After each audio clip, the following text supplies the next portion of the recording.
início do capítulo 4. Amém? Leamos então do versículo 1 ao versículo 11. Digo, pois, que durante o tempo em que o herdeiro é menor, em nada difere de escravo, posto que ele é senhor de tudo, mas está sob tutores e curadores até o tempo determinado pelo Pai. Assim também nós, quando éramos menores, estávamos servilmente sujeitos aos rudimentos do mundo. Porém, vindo à plenitude do tempo, Deus enviou seu Filho, nascido de mulher, nascido sob a lei, para resgatar os que estavam sob a lei, a fim de que recebêssemos a adoção de filhos. E porque sois filhos, Deus enviou ao nosso coração o Espírito de seu Filho, que clama, Abba, Pai. De sorte que já não és escravo, porém filho, e sendo filho, também herdeiro por Deus. Outrora, porém, não conhecendo a Deus, servíeis a deuses que por natureza não o são. Mas agora que conheceis a Deus, ou antes, sendo conhecidos por Deus, como estáis voltando outra vez aos rudimentos fracos e pobres, aos quais de novo quereis ainda escravizar-vos, guardais dias e meses e tempos e anos. Receio de vós que eu tenha, receio de vós tenha eu trabalhado em vão para convosco. Amém? Bem, os irmãos sabem, né, que as epístolas, no conjunto das Escrituras, desempenham um papel fundamental no que diz respeito à revelação da vontade eterna de Deus. Isso porque, sendo 66 livros que compõem o todo da Escritura, o cerne da verdade, uma vez que a verdade ela é revelada progressivamente, ela começa lá na Torá, os 5 primeiros livros de Moisés, que constituem-se, conforme a própria Escritura nos ensina, que constitui ali o rudimento da verdade. Ou seja, a verdade no passado, quando primeiramente é revelado pelos 5 livros de Moisés, pela Torá, era uma verdade rudimentar. Ou seja, a verdade, primeiramente, não foi revelada na sua integridade, no que diz respeito à sua natureza. A verdade de Deus, ela chegou aos homens, inicialmente na Torá, como sombras e figuras. Hebreus 10 explica claramente isso. Capítulo 10, versículo 1, que a lei tem sombra de bens vindouros. Alguém poderia perguntar assim, o que seria uma sombra? Então não precisa complicar, basta você imaginar que uma sombra é uma sombra. Então, como é que você pode dizer então que a lei é sombra? Ora, é sombra de quê? É sombra de bens vindouros. Então, esses bens vindouros, esses bens que ainda haveriam de se manifestar no futuro, já estavam sendo sinalizados como que uma sombra projetada, lá no Antigo Testamento, lá na lei, no tempo da lei. Para que fique mais claro, em Colossenses 2,16, diz que, que o corpo do qual se projeta essa sombra é o próprio Cristo. Colossenses capítulo 2, versículo 16 e 17. O corpo é Cristo. Então, esse Cristo vindouro já era anunciado, porque esse Cristo de Deus é a verdade de Deus. Essa verdade, então, ela era prenunciada na lei, na Torá, como uma sombra. Eu pergunto para os irmãos uma coisa. Pensem comigo. Quando você vê uma sombra, porque para ver uma sombra é preciso ter uma luz, não é isso? Que se projeta sobre um corpo. E porque a luz então não pode passar por aquele corpo, então a ausência da luz de frente àquele corpo vai projetar uma imagem de sombra, de escuridão, que não tem ali a luz sobre aquilo. Então aquela imagem escura que se projeta no meio da luz é a sombra. Aí eu pergunto, é possível que você olhando para uma sombra, você tenha claro conhecimento do objeto que a faz refletir? Não. Até porque, de acordo com que a própria luz vai modificando, ou vai se aproximando do objeto, essa própria sombra vai se esticando, vai se diminuindo, vai se modificando, vai se deformando. Às vezes você vê uma sombra enorme, você fala assim, nossa, que pessoa grande. É um anãozinho. Depende da perspectiva da luz. Talvez um objeto de 1 metro, de 2 metros, pode projetar uma sombra de 3 metros, de 4 metros. Tudo depende da perspectiva, depende do objeto, depende da luz, depende da intensidade, não é isso? Então, quando a Escritura diz que a lei é sombra, está dizendo que lá tem sim alguma coisa da verdade. Só que é uma verdade revelada de maneira tão rudimentar que não se pode ter o conhecimento da verdade olhando para a Torá, que é uma sombra. A grande prova do que eu estou dizendo, e é importante que se diga isso, porque nós estamos entrando aqui num campo muito profundo da Epístola de Paulo aos Gálatas, e nós temos que estar constantemente repetindo esses fundamentos para fundamentar o que nós vamos afirmar categoricamente aqui em Gálatas. É tão verdade isso que na progressão dessa revelação, dessa verdade, a verdade, quando chega nos profetas, ela já ganha uma dimensão maior. Ou seja, a verdade de Deus, revelada no tempo dos profetas, que é posterior à lei, já é uma verdade mais esclarecida. Ainda não se dá para compreender a verdade nos profetas, certamente. Mas quando você, por exemplo, olha lá para o texto de Isaías, capítulo 66, ou que seja Isaías no capítulo 1, ou que seja Oséias capítulo 2, ou que seja Jeremias capítulo 7, o que você encontra ali? Os profetas falando coisas em relação à própria lei, que você pergunta, ora, como pode ser isso? Vamos dar um exemplo para os irmãos entenderem. Abra sua Bíblia em Jeremias capítulo 7, eu quero que você verifique isso na Escritura. É importante que não somente você compreenda o que eu estou dizendo, mas que você abra a sua Bíblia e você faça a verificação do que está sendo dito. E faça a verificação com bastante cuidado. Nós vamos observar como que os profetas, eles lançam luz sobre a verdade revelada na Torá. Porque como na Torá a verdade era ainda muito rudimentar, então ela precisa de clarificação, precisa de explicação, precisa de definição, precisa de correção, inclusive.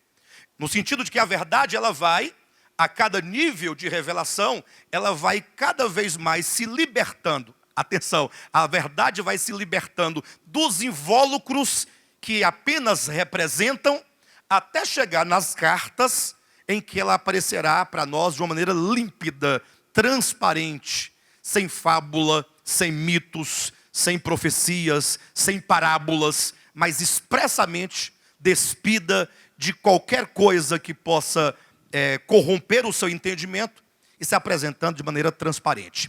Olha esse detalhe aqui, como que os profetas liam a Torá e como eles aplicavam a Torá. Os irmãos vão perceber com uma certa divergência, mas não há nenhuma divergência absolutamente, mas há um falar profético que, sendo superior à revelação da Torá, pode corrigir um princípio. Capítulo 7 de Jeremias, versículo 21 em diante. Olha que coisa maravilhosa o que Jeremias vai dizer, ou o que Deus, vai dizer pela boca do profeta Jeremias. Atenção. Assim diz o Senhor dos Exércitos, o Deus de Israel. 2 pontos. Aí eu pergunto para você, antes de você continuar a ler. Quem diz aqui? Quem é que, depois de 2 pontos, vai entrar dizendo aqui? São palavras de quem? Assim diz o Senhor dos Exércitos, o Deus de quem? É o Deus de Israel. Para que você não tenha dúvida que seja outro Deus falando. Não, é o Deus de Israel. É o Deus de Abraão, de Isaac, de Jacó, e portanto o Deus da nação de Israel. Aí ele diz no versículo 22, ou melhor, ainda no 21, Parte B. Ajuntai os vossos holocaustos aos vossos sacrifícios e comei carne. Olha o que ele está dizendo. Ajuntai os vossos holocaustos aos vossos sacrifícios e comei carne.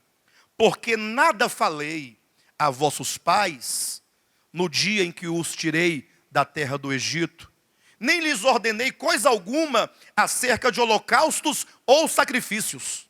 Já leram o livro de Levítico?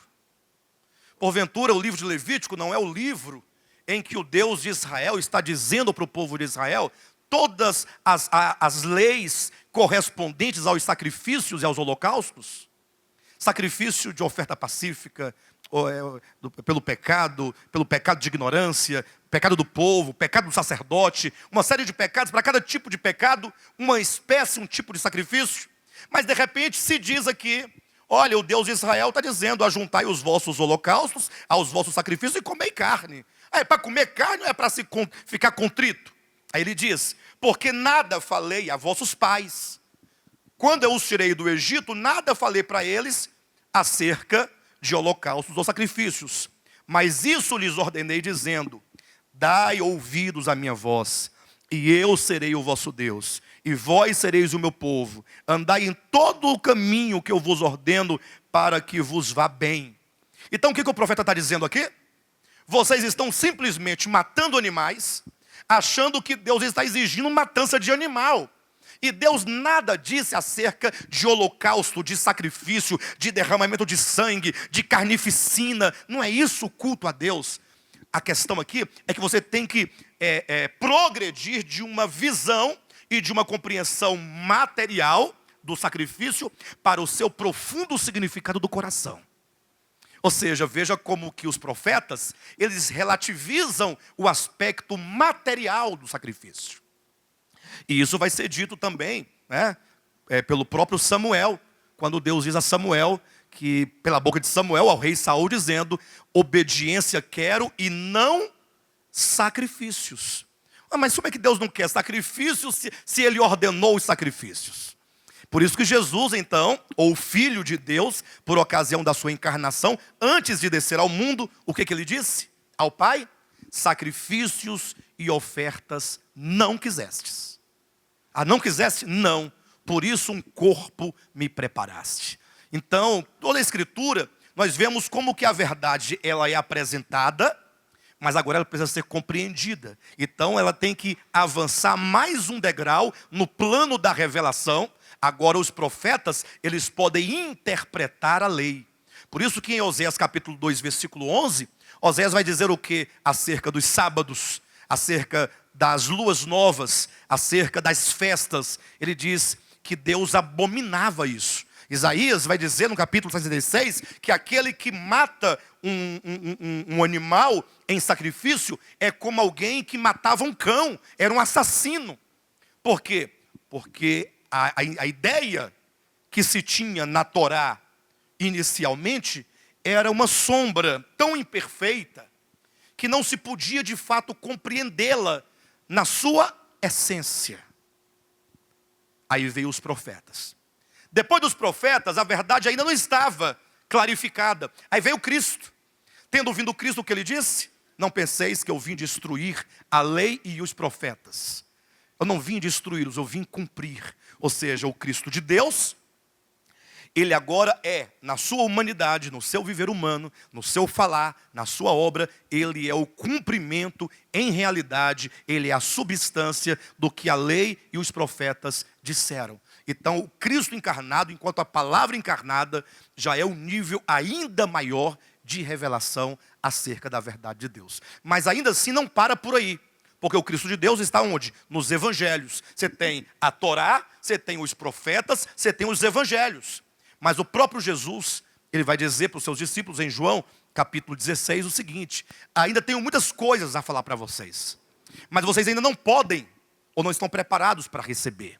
Então, quando vier, atenção, quando vier o Espírito da verdade, ele vos guiará a toda a verdade. Olha, então ainda haveria de vir o Espírito Santo, o Consolador, derramado sobre a igreja, para intuir ali na consciência e na mente e no coração dos apóstolos a verdade a ser escrita e legada a nós nas epístolas. As epístolas constituem o legado apostólico. Então, chegamos no ponto onde nós começamos aqui hoje dizendo que é nas epístolas que nós vamos encontrar a verdade de Deus de uma maneira substancial. É por isso que nós vamos ter uma crise. Nas cartas nós temos uma crise. As cartas foram todas escritas em momento de uma grande crise. Ora, em que consistia esta crise de que estamos dizendo? A crise, porque como a igreja de Jesus Cristo, ela passa pelo judaísmo, porque a lei e os profetas, que era a base do cumprimento messiânico, do Messias, é do povo de Israel, é dali do judaísmo. Então, a igreja passa por ali no seu nascimento. O Cristo veio para os seus, veio para o povo de Israel, pregou ao povo de Israel. E aqui ele foi morto. E agora que então ele, em ressurreição, começa a edificação da igreja, começa o Novo Testamento. E agora quem se converte aqui inicialmente? Ora, os apóstolos, as mulheres, todos aqueles que estão ali em Atos capítulo 1, eles são todos do judaísmo. São hebreus, convertidos a Jesus Cristo. Que agora vão pregar no dia de Pentecostes aos judeus que foram a essa festa, vindos de todos os lugares debaixo do céu. Os judeus que moravam distantes, eles iam a Jerusalém habitar em tendas por ocasião da festa da Páscoa, ou do Pentecostes, ou das trombetas, ou da expiação, e ficavam habitando ali. Foi quando o Espírito Santo foi derramado, em Atos 2, pregou-se ali o Evangelho, primeira pregação de Pedro, 3.000 pessoas logo ali se converteram, que eram judeus. Então, esses judeus, compreendendo que Cristo é a substância, é a realidade, é a verdade preconizada no Antigo Testamento, receberam isso como cumprimento.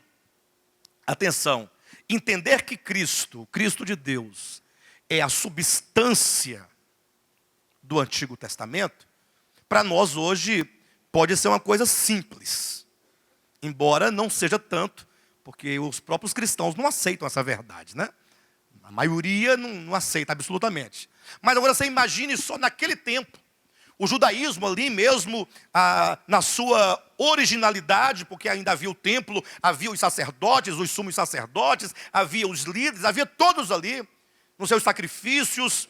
Agora começa então um problema, porque de um lado há um grupo de pessoas dizendo que Deus já não mais habita o templo, que aquelas ofertas não são mais necessárias, que o sábado já não é mais necessário, que aquelas leis que antigamente não permitiam comer animais como porco, peixe de couro e outros, agora não vigora mais, que tudo aquilo já não mais vigora.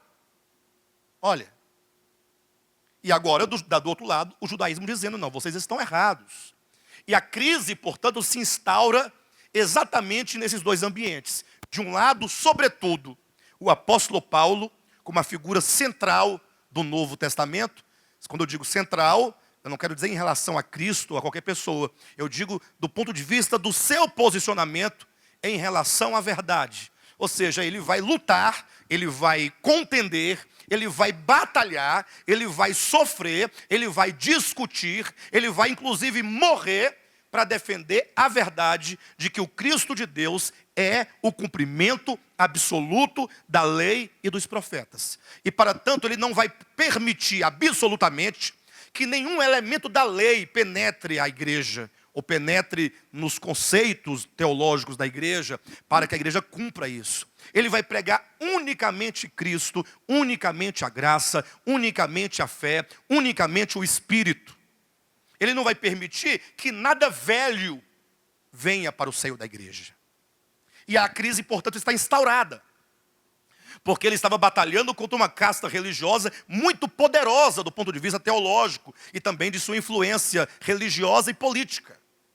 Então agora vocês imaginem que o texto de Gálatas, ou o livro de Gálatas, a epístola, ela se insere dentro de um contexto muito complexo, de uma disputa teológica muito grande. Os irmãos sabem, já demonstramos aqui em vários textos aqui, sobretudo no início das primeiras aulas de Gálatas, que Paulo fala de um grupo de judaizantes, um grupo de judeus, dizendo eles convertidos a Cristo, que agora andavam visitando as igrejas gentílicas, onde Paulo fundava essas igrejas, instaurava essas igrejas, entrava nessas igrejas paulinas, vamos colocar nesses termos, persuadindo os irmãos para que eles voltassem ao cumprimento da lei. Eles diziam, não, tudo bem que vocês tenham Cristo, nós também temos Cristo, mas vocês também precisam da lei, como se porventura Cristo e a lei fossem duas coisas distintas. Como que dissesse, você precisa de Cristo porque Ele perdoa os seus pecados. Mas agora que você está perdoado, você não deve guardar a lei? Porque se você não guardá-la, você não pode ser salvo. As pessoas que assim pensam, que pensavam deste modo, e até hoje pensam, eles entendem que Cristo pagou os nossos pecados, mas também entendem que elas participam do processo de salvação na medida em que elas cumprem este ou aquele mandamento. O problema aqui, e aí a pessoa mais superficial ou menos compreendida vai perguntar: então vamos matar, vamos roubar, vamos fazer o que nós quisermos porque está tudo certo? Não, a questão aqui é: em que está depositada a sua confiança? Quanto à salvação, você repousa tranquilamente no fato de que Cristo é a oferta perfeita por todos os seus pecados? Você repousa, você descansa, você pode, com a sua consciência esclarecida, ou melhor, com a sua mente esclarecida acerca da verdade, e consciência tranquila, bradar, alto e bom som, as palavras de Romanos capítulo 5, versículo 1, quando diz: justificado, pois, mediante a fé, temos paz com Deus. Ou seja, você tem paz com Deus? Ou você é um acusado pelos teus pecados, um acusado pelo demônio, um acusado pelo mundo, um acusado pela esposa, um acusado pelo marido, um acusado pelos filhos, e você fica numa roda gigante espiritual, ora se sentindo salvo, ora perdido, ora no céu, ora no inferno, porque você, essa falta de paz, essa falta de certeza, de segurança de salvação, é certo que isso é um sintoma de que você confere a salvação, embora em parte a Cristo, mas também a você. E como você erra, aí vem a condenação. Isso é porque a lei ainda não foi tirada da sua vida, da sua mente, do seu coração, do seu entendimento. E a luta de Paulo é essa, para dizer: ora, nós não podemos mais viver sob a lei. E aí o pensamento de Paulo é um pensamento estruturado, atenção, em fundamentos teológicos. O apóstolo Paulo não vai dizer apenas um argumento furado ou vazio, destituído. Não. Veja que no capítulo 4, esse é um dos argumentos teológicos que ele vai trabalhar. Ele já trabalhou outros no capítulo 3. E agora no 4, ele quer falar um ponto fundamental, que é a questão da filiação, de que já começamos a falar na semana passada. E ele então traz primeiramente aqui um exemplo. É como que ele dissesse: olhe para esse exemplo que eu darei, porque quero que você compreenda a verdade a partir de um modelo. Ele vai apresentar aqui uma parábola. A parábola é aquilo que se representa de uma forma e aponta, portanto, para uma outra forma em realidade. São dois lados. Então ele diz assim, olha, ele começa no capítulo 4, né? Digo, pois, que durante o tempo em que o herdeiro é menor, em nada se difere de escravo, embora seja ele senhor de tudo. Vamos separar aqui essas figuras, para os irmãos terem o entendimento. Primeiro, Paulo está falando o que aqui? De um herdeiro. Perfeito? De um herdeiro. Um herdeiro é, portanto, um filho. Um filho que tem uma herança a receber. Esse é o primeiro ponto. 2, esse herdeiro, ele tem uma condição. Ele é menor de idade. Esse é o segundo ponto. Nós temos um herdeiro. Segundo, nós temos um herdeiro menor. Terceiro, sendo esse herdeiro menor, e porque ele é menor, ele tem um problema. Embora seja ele senhor das riquezas do pai, sendo ele o possuidor, sendo ele o dono, ele vive como um escravo. Então nós temos um herdeiro, primeiro. 2, temos um herdeiro menor. 3, temos um herdeiro que, sendo menor, vive como um escravo, embora seja senhor de tudo. Vocês estão compreendendo a imagem que ele está construindo? Aí ele continua dizendo então, versículo 2, mas está sob tutores. É um herdeiro que, sendo senhor, em razão da menoridade, ele está sob um cuidado. Esses tutores aqui, esses curadores, eles são aqueles que estão ali para cuidar daquela criança, para administrar as necessidades daquela criança, administrar inclusive os bens, guardar os bens, legalmente falando. Temos aqui um tutor, essa criança está debaixo de uma tutela, de um guardar, de uma proteção. Só que essa condição de menor, que o faz, na experiência, estar numa condição de escravo. Temos aqui uma criança, um herdeiro, um filho herdeiro, que é senhor, ele está dentro, ele tem uma propriedade, tem bens, tem riquezas, mas a condição dele é a de um escravo. É um herdeiro que tem a condição, atenção, ele é herdeiro, ele é filho, mas ele está numa condição de escravo. E não pode, portanto, se apropriar. Pelo contrário, sendo o senhor, ele está sob o cuidado, sob a tutela de um curador, ou que seja aqui de um tutor, de um aio, de uma ama, de um pedagogo, que administra tudo isso. Só tem um detalhe, olha como o apóstolo Paulo coloca, versículo 2, mas está sob tutores e curadores até. Irmãos, compreender isso é fundamental para você ter a compreensão da verdade. As pessoas nos acusam a este ministério, a mim, sobretudo, de que nós não acreditamos no Antigo Testamento. Eles falam, vocês não seguem o Antigo Testamento. Aí vem aquele argumento santo, vocês devem seguir toda a Bíblia. Olha que coisa linda, é exatamente isso que é seguir toda a Bíblia.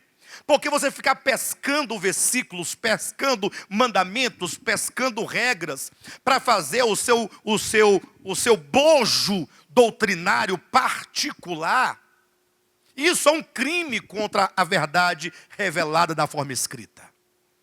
O mesmo acontece, com todo respeito a quem faz isso, não me refiro às pessoas, mas à atitude de a pessoa pegar uma Bíblia, né? Um livro como esse, que na verdade são 66 livros, escritos dentro de uma história humana, dentro de cultura humana, de tempos diversos. Vai colocar na cabeça de alguém hoje, nem que seja do Papa, ou que seja do bispo, do apóstolo, seja de quem for, até do ateu. Ninguém vai concordar em que se pegar uma mulher em flagrante de adultério, tem que apedrejar. Isso é uma loucura do tempo. Ou vocês concordam que deve apedrejar as mulheres que estão na Praça do Relógio fazendo ponto? Que tal todos nós sairmos agora, irmos para a Praça do Relógio, cada um com uma pedra na mão, e começarmos a matar as pessoas? O que vocês acham disso? É bom? Gostaram? Sentem paz? Sentem-se realizados pela força e poder do Espírito Santo? Vocês não podem concordar com isso, nem politicamente, nem legalmente, nem teologicamente. Ah, mas como é que não? Se a Bíblia diz isso, Deus mandou. Ou Deus não mandou matar o adúltero e a adúltera apedrejada fora do arraial? Mandou não? Pastor, mas isso é a lei de Moisés. Sim, pode ser de Noé, de Abel, de quem quer que seja. A questão não é de quem é a lei. A questão é quem mandou. Ou não foi Deus que mandou? Leia lá, Deuteronômio, capítulo 20. Leia lá, quem foi? O Deus dos exércitos, de Abraão, foi ele que mandou. Mas como pode ser? Vem um questionamento. Gente, a Bíblia é um livro que está atrelado à história humana e passa, portanto, pelas culturas. E o homem, dentro desse processo cultural, ao longo do tempo, o homem vai evoluindo na compreensão, não somente da verdade divina, mas da verdade humana, da verdade científica, da verdade em todos os sentidos. Por isso que essa verdade de Deus também, nesse eixo, ela também é progressiva, ó. Ela também vai avançando.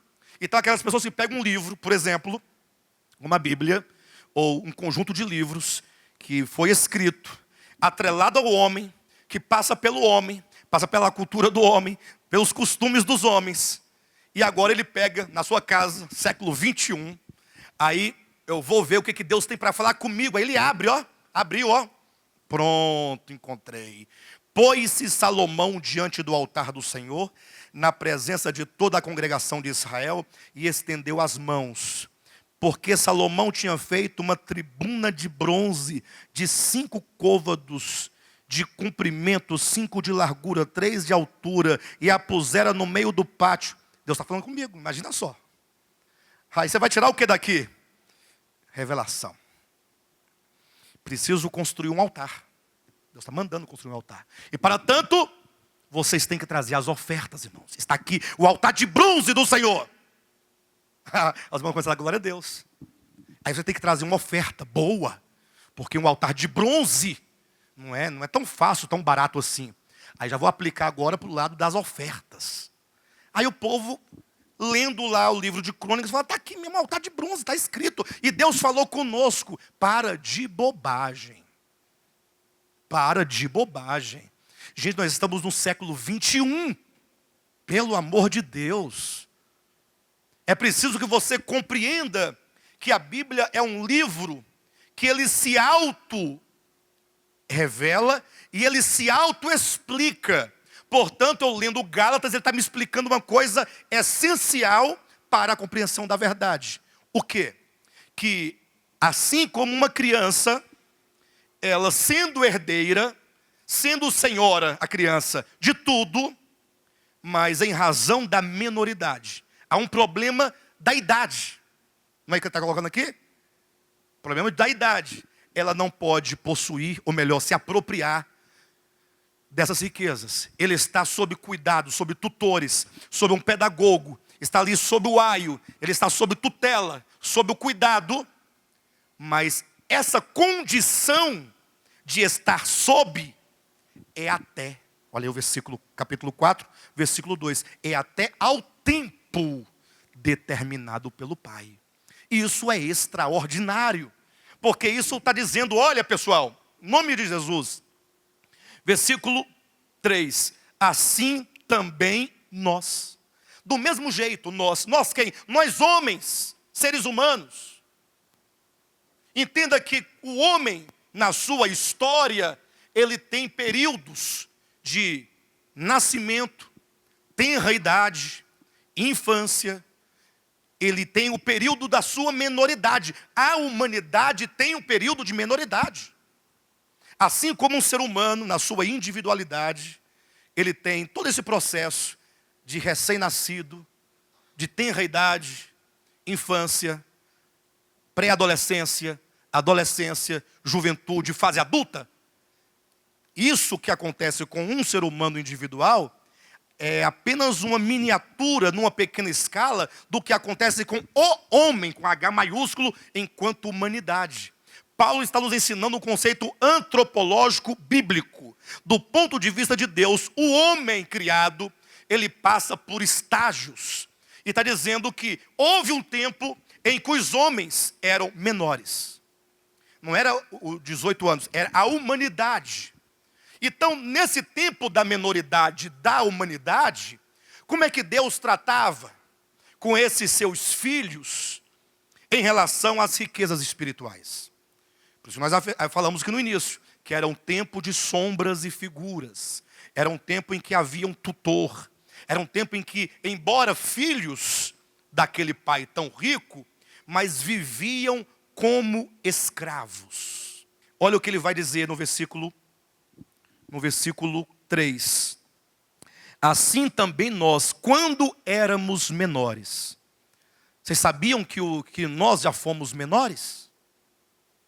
Ah, pastor, para mim, aqui do meu ponto de vista, vai dizer alguém. Está falando da idade mesmo de cada um. Tem uns que hoje ainda são menores. Tem outros que já são maiores. Ou seja, aqui não é uma experiência individual. Outros vão dizer, pastor, mas não seria o caso? Alguém vai dizer assim, um segundo argumento. Não seria uma idade menor, espiritual? Ou seja, não seria o caso de o crente amadurecer na sua fé e tornar-se maior na sua idade? Bem, são dois argumentos fortes. Mas o texto precisa dizer, afirmar se é isto mesmo ou não. Ele vai dizer no versículo 4, vindo porém. Capítulo 4, versículo 3 diz, assim também nós, quando éramos menores. estávamos servilmente sujeitos aos rudimentos do mundo.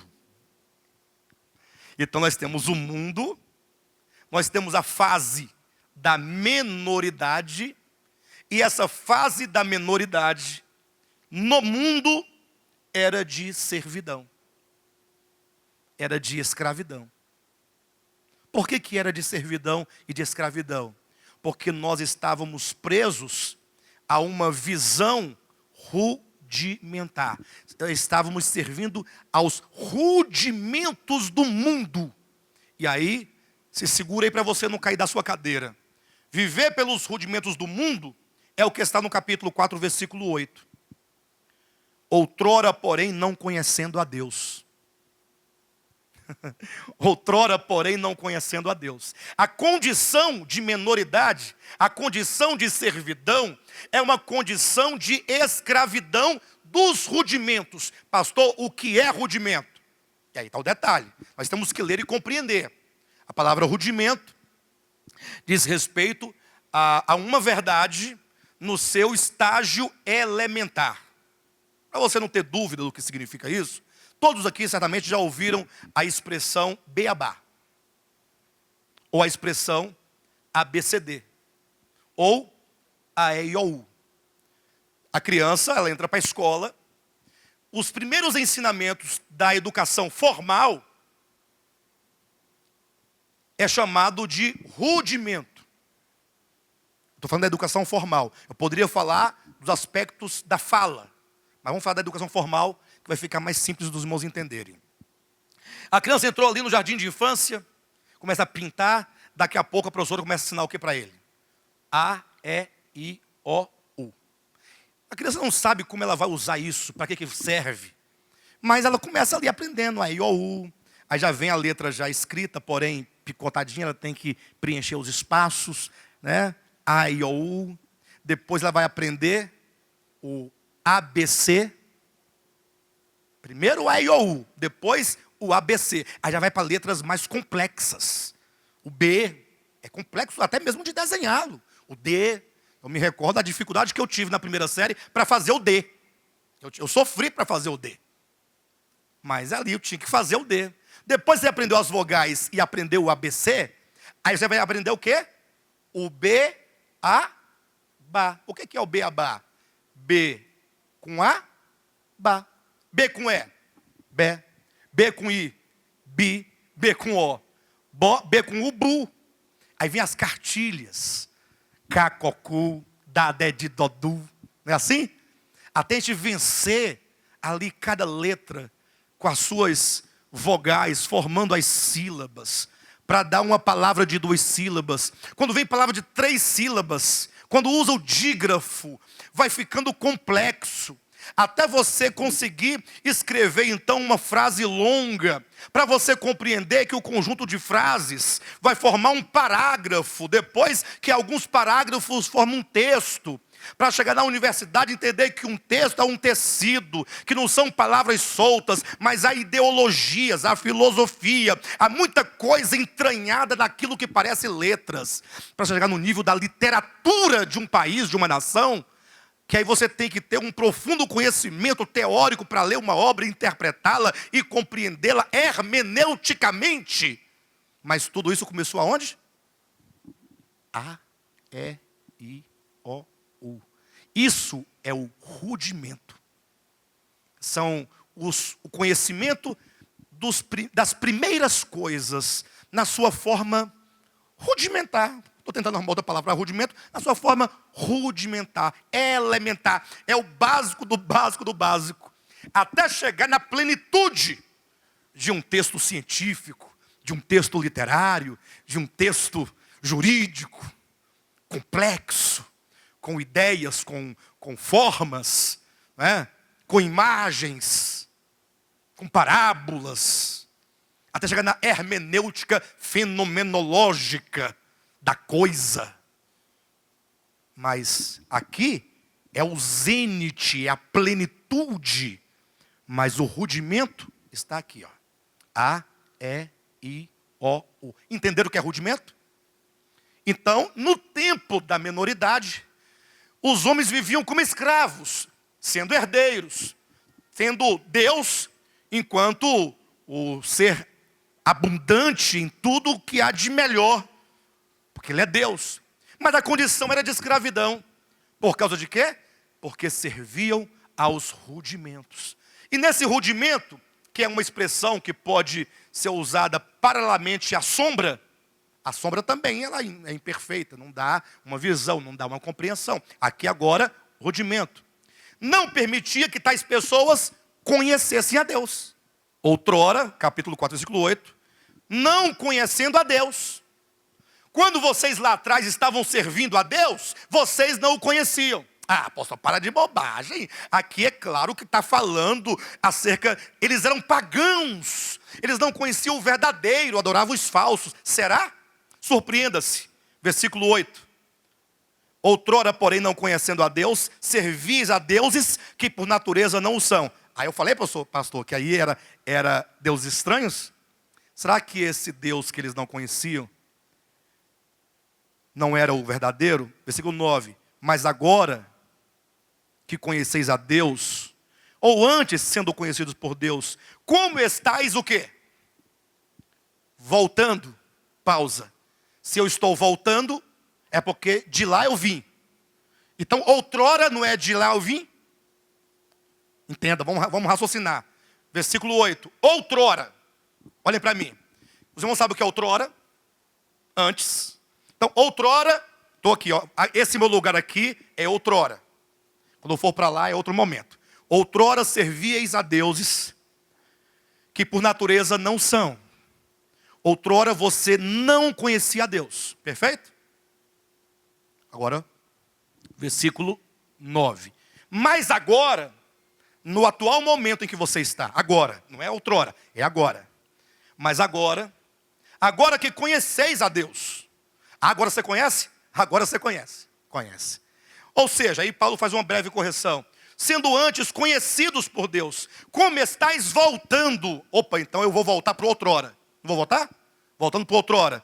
Como estáis voltando? Voltei para o outrora. Outrora, quando eu não conhecia a Deus, adorava deuses estranhos. E como é que ele disse? Eu voltei para onde aqui? Lê na sua Bíblia. Como estáis voltando para quê? Aos rudimentos fracos e pobres. Então, o outrora era aqui os rudimentos fracos e pobres. Não é o paganismo, é os rudimentos fracos e pobres. E agora, estando eu aqui conhecendo a Deus, quero voltar para a minha vida de outrora. Outrora, quando eu não conhecia, e porque eu não conhecia, embora servindo o verdadeiro, fazia dele um Deus estranho, porque o Deus que eu servia era projetado pela minha própria ignorância.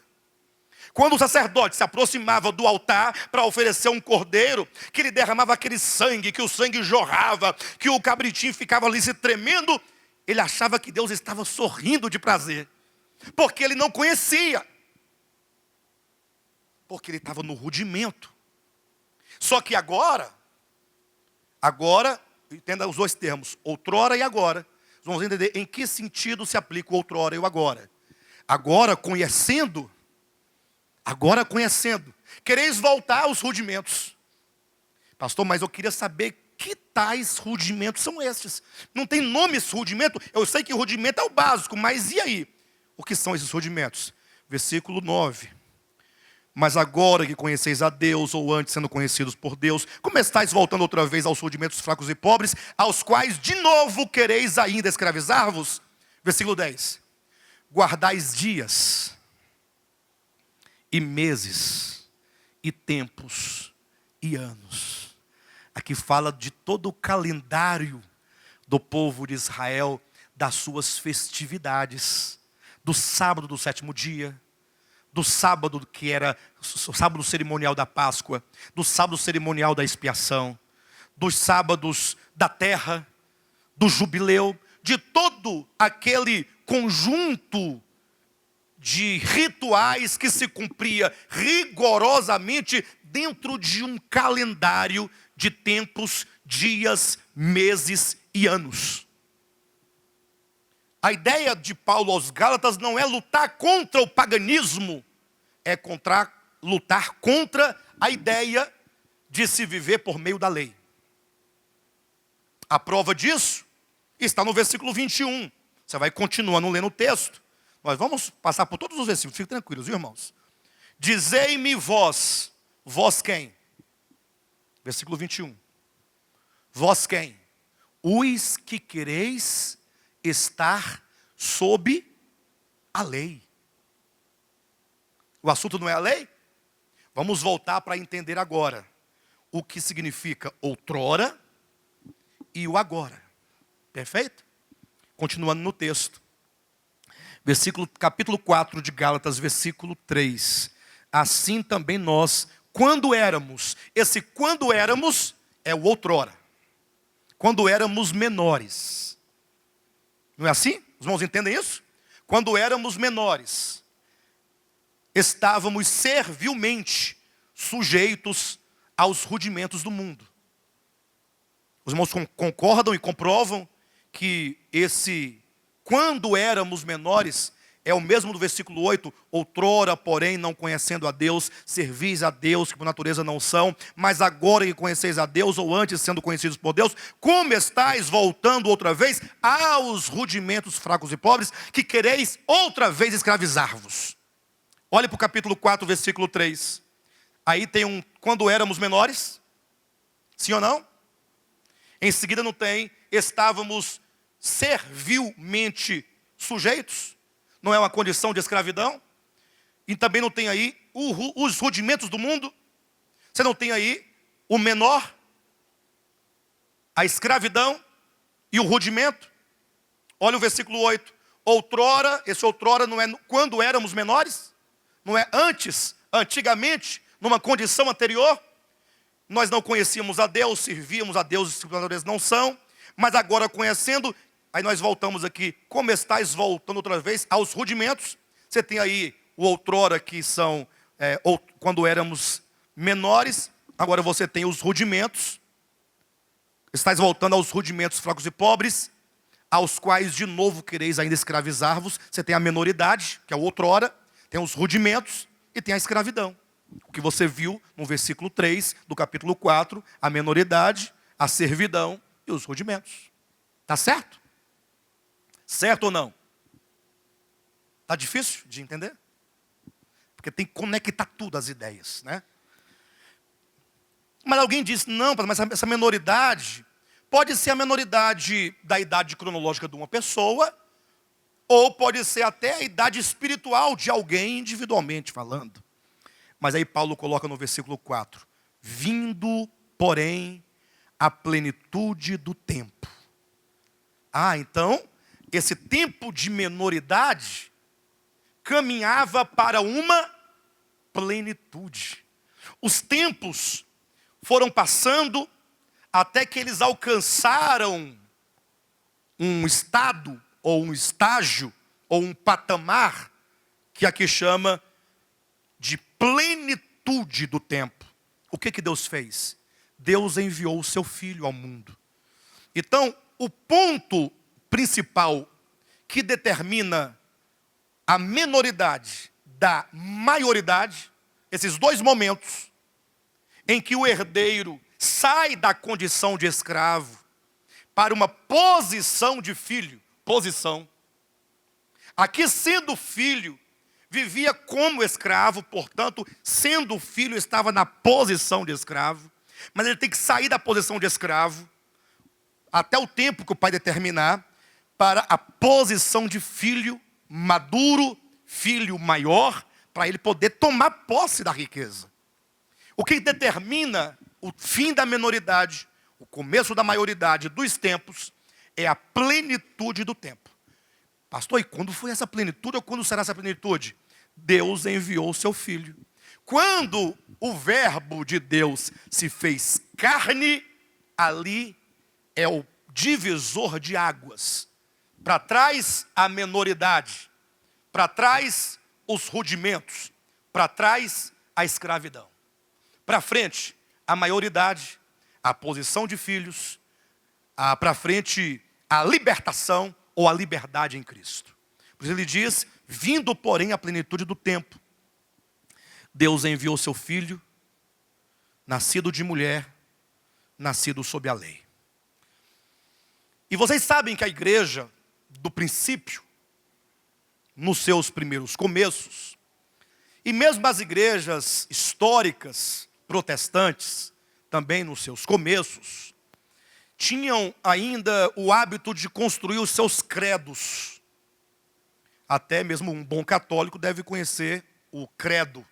Creio em Deus Pai, Todo-Poderoso, Criador dos céus e da terra, e em Jesus Cristo, seu único Filho, nosso Senhor.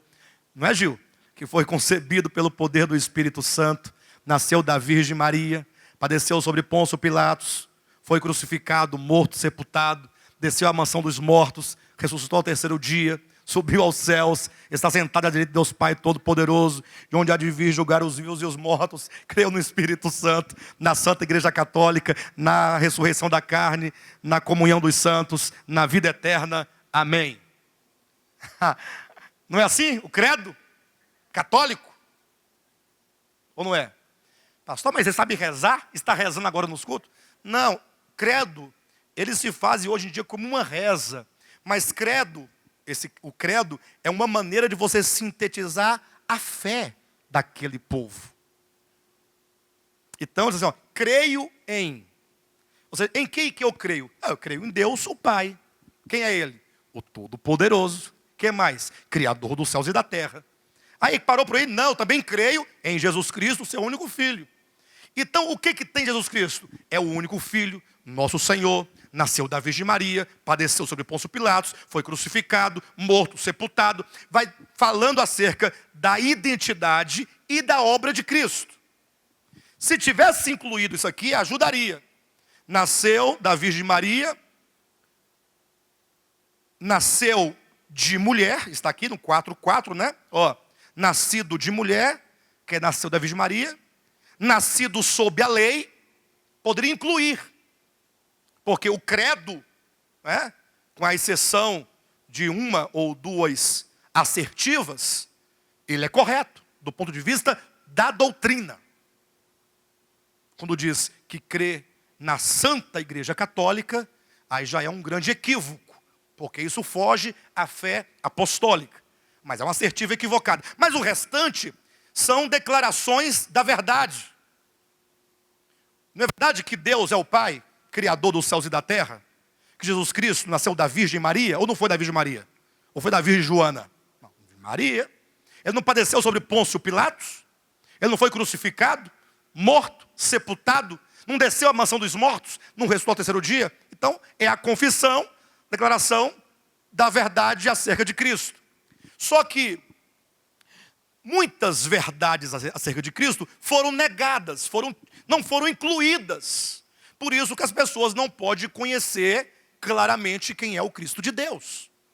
Porque a igreja, tanto a igreja católica romana, quanto a igreja protestante, e sobretudo as igrejas evangélicas, que é o rabo da degradação.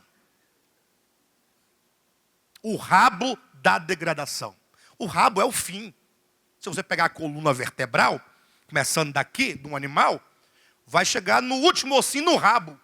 É o finalzinho da degradação. Começou lá no início, foi se degradando, deu nas igrejas evangélicas. É o cancro do mundo. É uma doença. Verdade. Só você ler a Bíblia, você vai entender tudo isso. A igreja católica romana, as protestantes e as evangélicas, elas não somente negaram, como continuam a negar a verdade aos homens. Na verdade, é uma grande indústria de mentira e um grande aparelho do diabo para enganar as pessoas e afastá-las da verdade. Ainda que o façam em nome de Deus. Pastor, você não pode falar assim das igrejas. Eu posso. Eu falo assim do espiritismo, eu falo assim do budismo. Eu não estou falando de todo, porque nós podemos falar das religiões dos outros e não podemos falar dessa do cristianismo, que é uma das mais perversas dentre todas as outras. Por que não poderia? Nós temos que falar. Pastor, mas é porque a minha avó é sincera, uma senhorinha crê em Jesus. Não estou falando da senhorinha, nem do senhorzinho, nem das pessoas. Eu falo de uma estrutura de pensamento que o diabo forjou desde o princípio. E Jesus havia profetizado isso, dizendo que um inimigo entraria na sua lavoura e semearia o joio no meio do trigo. E esse joio criou uma estrutura de pensamento teológico para enganar. Ou seja, assim como, quando uma criança hoje ela vai para a escola, séries iniciais, ensino fundamental, ensino médio, ela está fadada a não aprender a ler, está fadada porque a escola existe para não ensinar. Do mesmo modo, as igrejas, sejam esses três momentos, ou essas três vertentes do cristianismo, existem também para não te ensinar a verdade. Se você quiser uma prova, escolha qualquer uma delas e entre. E se levante com a Bíblia e leia um texto e explique.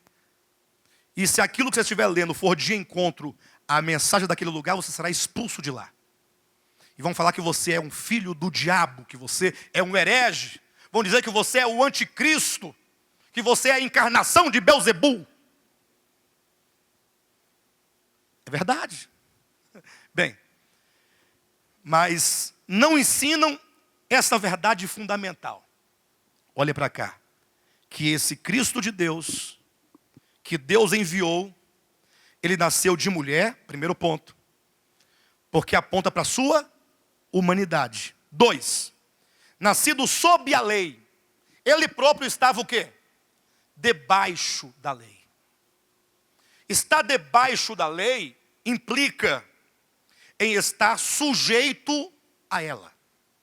O próprio Jesus, enquanto homem, ele viveu debaixo da lei, sujeito à lei.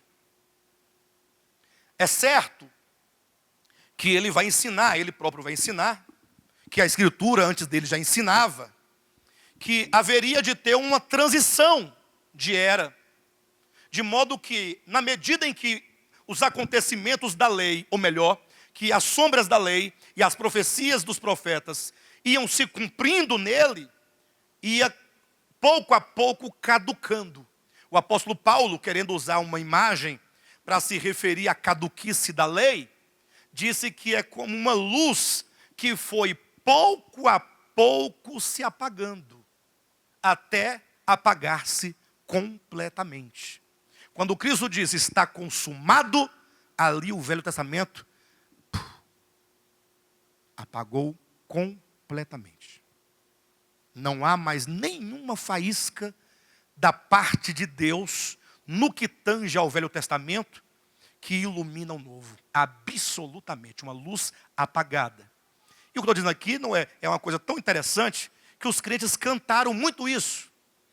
As igrejas das comunidades. E cantaram, e é capaz que até hoje cante, sem entender o que estão cantando. E eu seria capaz até de ser solidário com o autor dessa música e tentar compreendê-lo.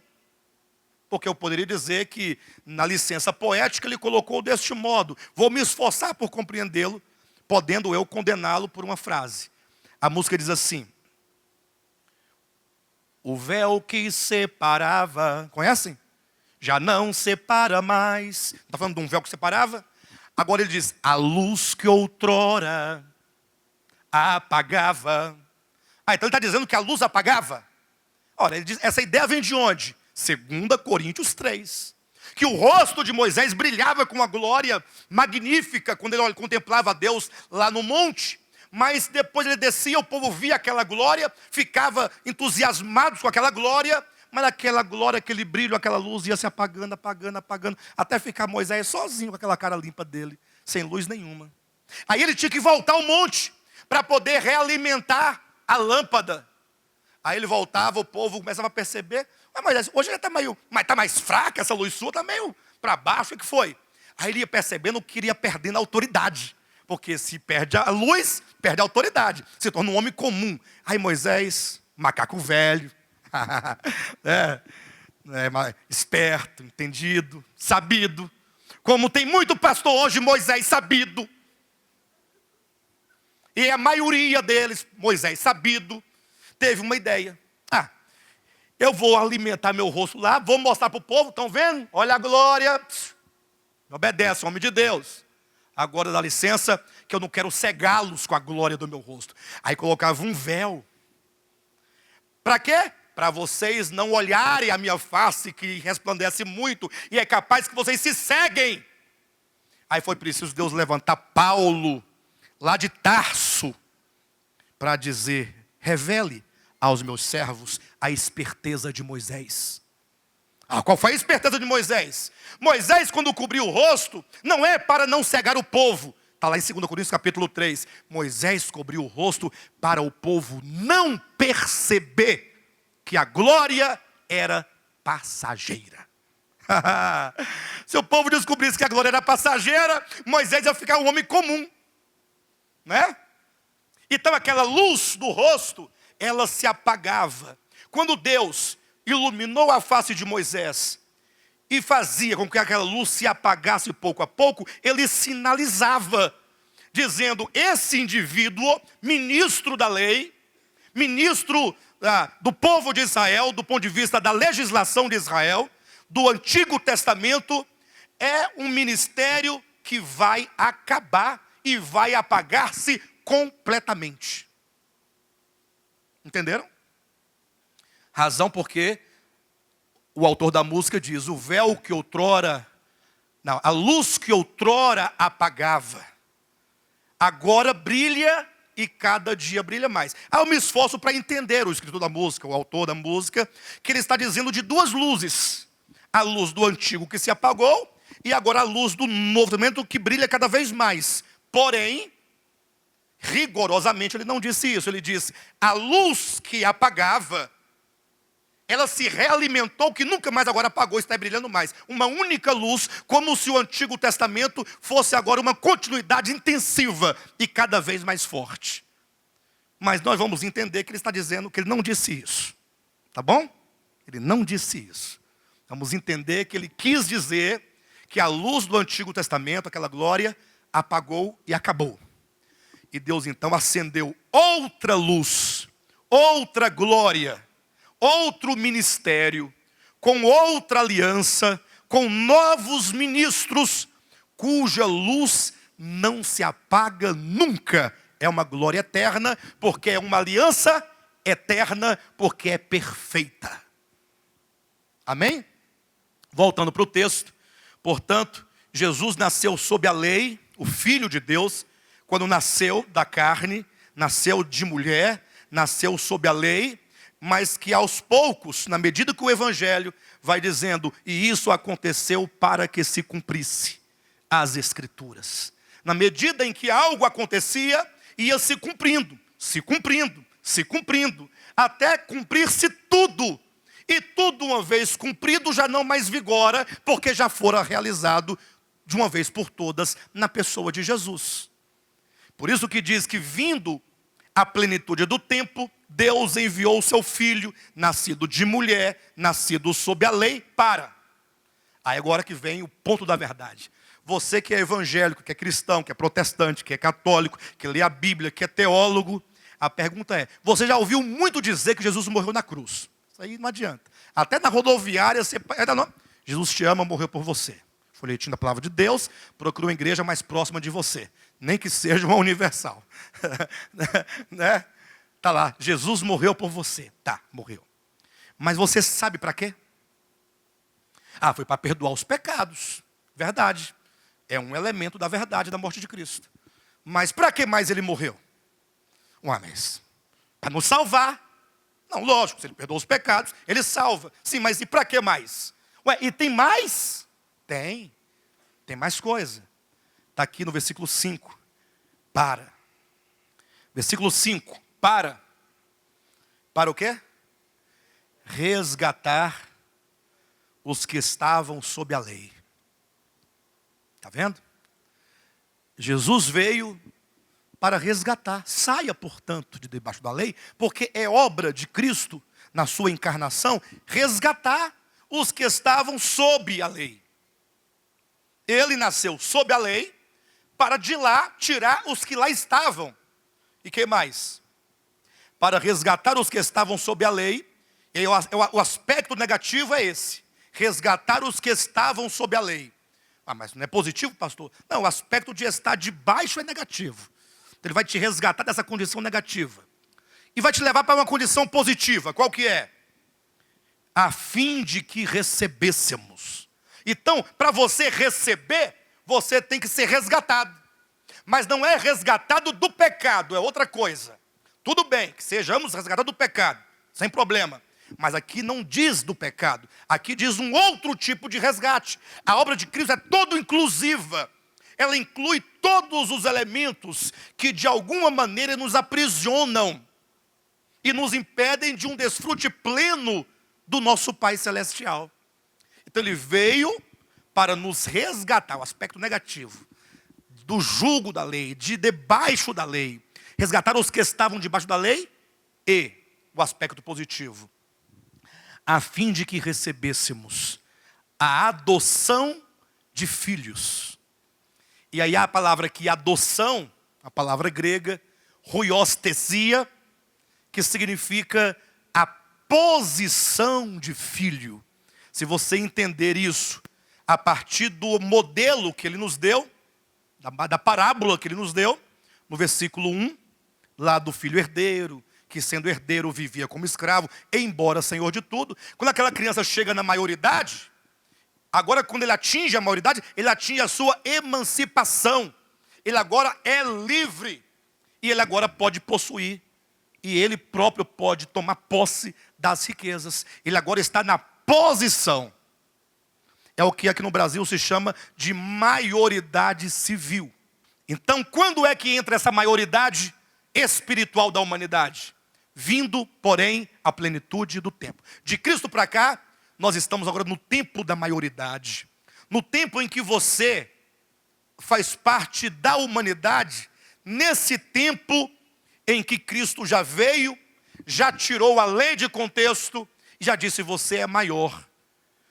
E essa maioridade, ela consiste em todos os aspectos. Compare, por exemplo, a compreensão teológica, por mais degradada que esteja hoje, da igreja, com a compreensão teológica de tempos passados. E vai voltando mesmo antes de Cristo. Se você não for pelo caminho do povo de Israel, vai pela Grécia. Você vai ver que o povo, quando ouvia um trovão, eles diziam, Deus está zangado. Deus está zangado. Mas aí eles tinham medo, todos acreditavam nisso. Hoje você sabe que isso é um fenômeno da natureza. É uma coisa natural. É certo que dá um susto de vez em quando na gente, um trovão assim, meio alto, né? Mas é só um susto rápido. Isso passa. Antigamente não, eles iam oferecer os seus holocaustos, sacrifícios para os deuses, para aplacar a sua ira. Era toda uma devoção. Iam buscar o sacerdote. Se desse um raio, então, uma tempestade, mandavam buscar o oráculo para explicar qual é a razão da ira de Deus. Aí vinha lá um sacerdote, dono da verdade, que representava a Deus na terra, e ia dizer o motivo. Ou vinha o oráculo. Bem, mas aí, com o tempo, o homem vai crescendo. No eixo da sua evolução, ele vai crescendo tanto fisicamente, do ponto de vista físico, o homem se aperfeiçoa, ou não? Ou nós ainda vivemos no tempo dos homens dos macacos? Aqueles cabelão, peludão, com pulga, né? Acho que não, né? Tanto também na sua psique. E também na sua espiritualidade. Ele vai compreendendo as coisas. Então, de Cristo para cá, começa uma era de maioridade. Os homens agora estão numa condição de não somente compreender, mas agora ele vive num tempo em que a lei não mais prevalece. Olha o versículo 6. E porque vós sois filhos, enviou Deus ao nosso coração o Espírito de seu Filho que clama, Abba, Pai. De sorte que já não és escravo, porém filho, e sendo filho, também herdeiro por Deus. Então nós estamos no tempo em que você pode, sem precisar de um templo, sem precisar de um sacerdote, sem precisar de um intermediário humano, sem precisar de um poder sobrenatural, sem precisar de qualquer coisa humana, você hoje pode usufruir de todas as bênçãos que Deus te concedeu. Agora entenda, e cuidado com o seu coração. Quando eu digo que não precisamos de templo, isso é verdade, verdadeira. Não precisamos de sacerdote, verdade verdadeira. De intermediários, de papa, de padre, de intercessão, tudo isso, na era da maioridade, não existe. Isso era rudimento. Pastor, então eu não preciso mais congregar. Não, o congregar não é templo, não é sacerdote te conduzindo, não é intermediário. Congregar é comunhão. É comunhão. Nós precisamos da comunhão e do aperfeiçoamento mútuo. De sorte que a igreja não é liderada por um pastor, por um padre, por quem quer que seja, que simplesmente agora conduz cegamente a vida de todos os cegos. Não, é um reino de sacerdotes.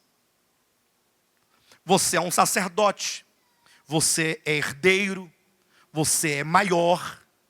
Pastor, ore por mim. Toda vez que alguém pede para mim orar, eu falo, orarei com certeza, mas você também vai orar por mim? A pessoa, mas eu vou orar pelo pastor? Mas e qual que é a diferença de você orar por mim ou eu orar por você? Qual é a diferença? Nenhuma. Agora, é certo que todos nós devemos orar uns pelos outros. Aí cumprimos o nosso papel. Que você não será alguém sentado dizendo, eu sou... Igual aquele outro que disse, né? Tinha lá 2 novos convertidos, aí lá na igreja, cantando, vivendo. Aí um dia eles se separaram, mudaram de cidade, ficaram uns 10 anos sem se verem. Quando se viram novamente, falou assim, aí, como é que você está? Rapaz, eu estou uma benção, estou congregando assim. Mas e você já é o quê? Não, eu já sou pastor. E você? Não, eu só sou membro. Eu só sou membro. A expressão, eu só sou membro, parece que reduziu o irmão, né? Mas como assim? Todos nós somos membros. E todos nós somos pastores. Porque o apacentamento é mútuo. Porque é natural da vida que sempre um mais velho cuide do mais moço. E do seu lado tem alguém mais velho ou mais novo que você na fé. A quem você tem que cuidar, você tem responsabilidade. Você tem responsabilidade.